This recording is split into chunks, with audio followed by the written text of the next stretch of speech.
How's it going, guys? Welcome back to episode number 36 of the Bochum Career Mode. Hope you're having a great day, and we're getting into today's episode with some player training. You can see some players just moving up in stats, and also the first game of today's episode, which is against Stuttgart at the Mercedes-Benz Arena. So a real stadium, always love going to them, and it was a difficult team. They are a team below us, only one win at this point in time, and it was a team we could definitely go and beat. It was going to be crucial for our season, if I'm being honest.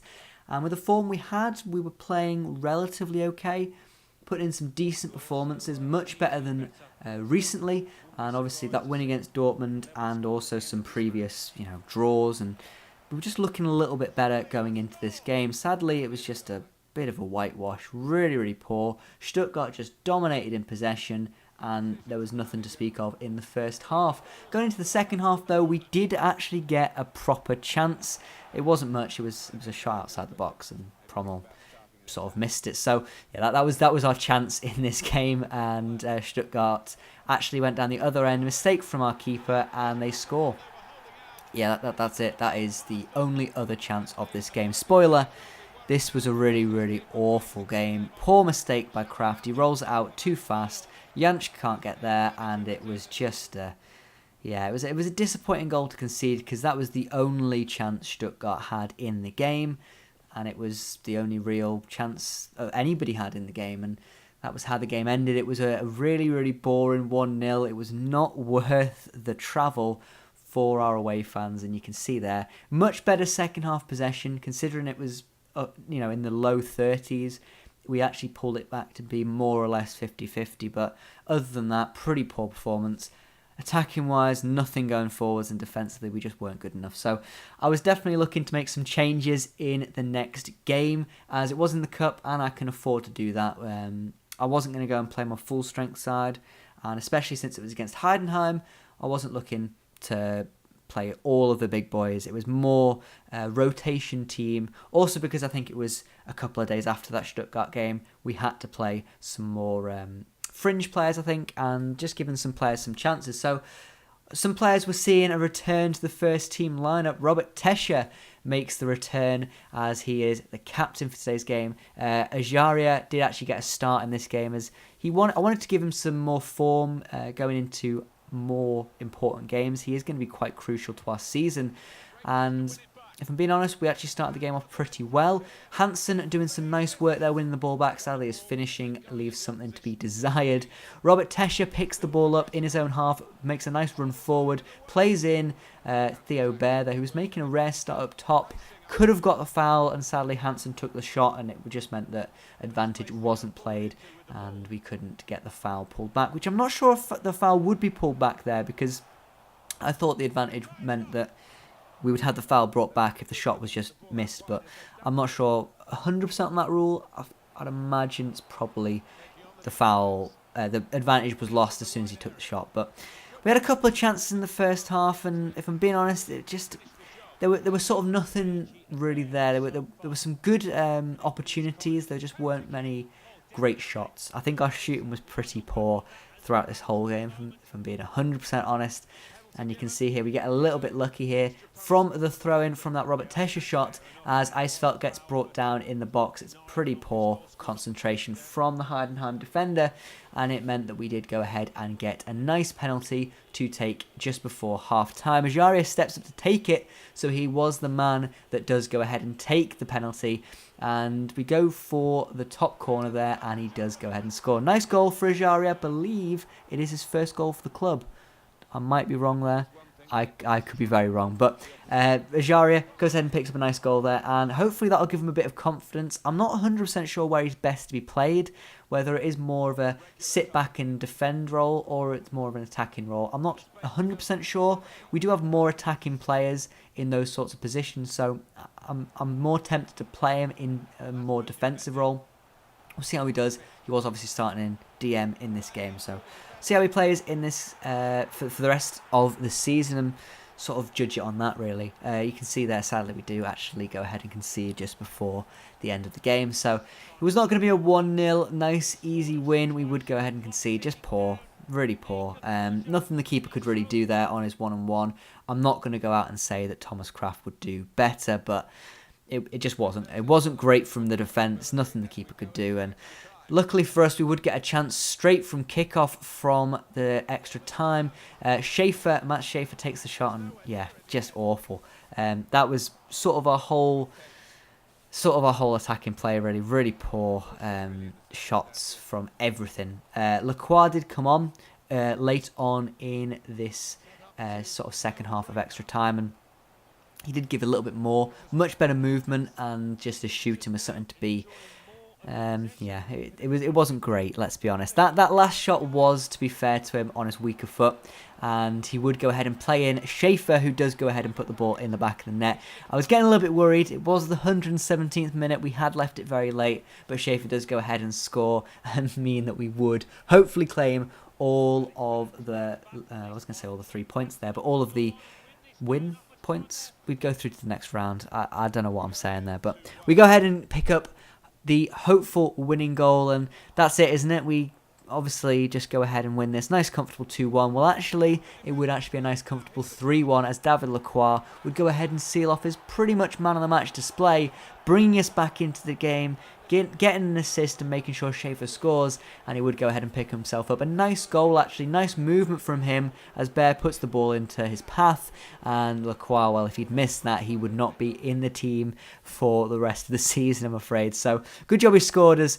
He does go ahead and seal off a pretty much decent performance by him, and a man-of-the-match performance, as the game did go ahead and give him man of the match. 2 late goals meant we sealed the game, but if I'm being honest, we deserved to win the game. It wasn't like a last-minute clutch. It was a fully earned win, and if I'm being honest, we fully deserved to win. There's nothing else I can say. And look at that. Bayern go through, Dortmund, Hoffenheim, Cologne. Lots of big teams, but no, we get Bayern. We do get Bayern in the quarterfinals. So looking forward to that game. I'm sure we'll put up a decent performance and go out sort of admirably. So with the new ultimate difficulty, maybe I'll have the sliders sorted by then to play on ultimates against Bayern Munich. Who knows, but we'll have to see. I believe that is later on, possibly in 2 episodes' time that we're playing against Bayern. So that'll be interesting. It's just the luck of the draw, though, isn't it? There's not much you can do about that. Unless Bayern did pay for a nice easy pass through to the next round. But I'm not saying that at all. Heading into the final game of today's episode, it will be against Hannover 96 back at the Ruhrstadion for the first game of today's episode. So we were away from home for the last 2 games. So hopefully the home fans will be backing us all the way, and hopefully they'll see a nice, decent win. The one change in the side really is David Lacroix starting in today's game.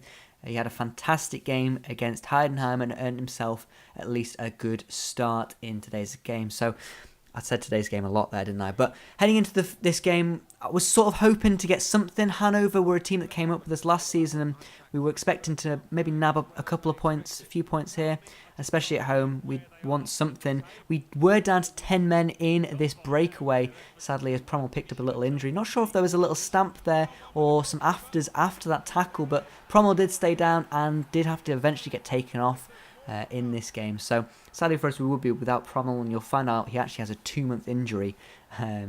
Very, very bad luck for him. But I'm not sure if VAR would have drawn this back to just have a look if that Prommel tackle was okay, as he did go down injured. I'm not sure if it was anything, but it was a decent breakaway. We were just lacking concentration. I'm not sure if it was the fact we were down to 10 men in that attack, but sadly for us, we would go down, and it would be 1-0 to Hanover. Fun fact, we have actually never won a game this season in the league in all 15 games after we'd gone down by a goal. So once we conceded first, we've never actually won the game. So that'll be an interesting if we can manage to scalp something from this game, I thought. But it wasn't looking so great. Hanover were getting a few of the better chances, although when you actually look at the match facts at the end of the half, it was probably about 50-50, but I'd say that the chances that Hanover were having were just much more effective, and our shooting just wasn't quite on par to theirs. However, just before half-time, we would get a chance. Lacroix puts through Gonvula, and, well, Gonvula goes ahead and scores. Not sure how Lacroix has the strength. He's clearly got the strength to pick up Gonvula, although his strength does say otherwise in terms of his stats. But Gonvula goes ahead and picks up his 8th goal of the season, and he's looking pretty good. I wasn't expecting him to be as prolific this season. Obviously, it's a step up in the league, but he is still scoring a lot of goals. 8 goals isn't bad. It's not the best in the league, but it's still pretty decent for us. And actually, he's really putting in the work in the past couple of games. He picks the ball up here from the kickoff, plays in David Lacroix, who is absolutely unstoppable in the form he's in at the moment, and he goes ahead and picks up his 2nd goal in 2 games. Obviously picking up his 2nd assist in 2 games as well, but it's more about goals, isn't it? And that's his 1st goal of the Bundesliga season. Really looking forward to this guy. He looks really good, and I will be training him a little bit. He doesn't have any sort of potential to be special or anything like that, but I do like him, and hopefully with some dynamic potential, he might increase this season if he has a decent season in the Bundesliga. So looking forward to Lacroix. He looks like a good talent for this team, and he's maybe starting to edge out Thomas Eisfeld. Just his performances are fantastic, and you can see here, Hanover, they didn't really have many chances to actually get back in the game. We sort of shut them out, and they just could not get back in the game after that 2nd goal. There was something about that team character that Hanover had that they just shut down and sort of gave up a little bit. It was a little bit disappointing from them. They didn't give any fight back, really. And yeah, that's all I can say. Good news for us, though. They are a team that I would class as a rival in the league in terms of they're in the same sort of position as us. They're a newly promoted side that need to pick up some more wins, and I think we can definitely, hopefully, match them on points if they stay up and around us. I'd like to try and finish where we are currently. I believe it's about 13th place. I'd be perfectly happy finishing there this season, and we'll have to see how we go for the rest of the games though. But it's looking better. It's much more positive football, and I'm actually feeling a little bit better about this team. Obviously, Prommel being out for 2 months isn't ideal, but we have only got 1 more game left until the winter break, and then we've got a whole month off. So we might only be without him for maybe about 4 games at most, which is sort of positive. And with that, we might look to pick somebody up in the transfer window just to cover him, because we don't really have too many DMs in the team. That will be the end of the episode, though. I do hope you enjoyed watching. Do leave a like if you enjoyed the episode, and don't forget to subscribe if you are new around here. And I'll see you for the next episode of the Career Mode very soon. Thanks for watching, and goodbye.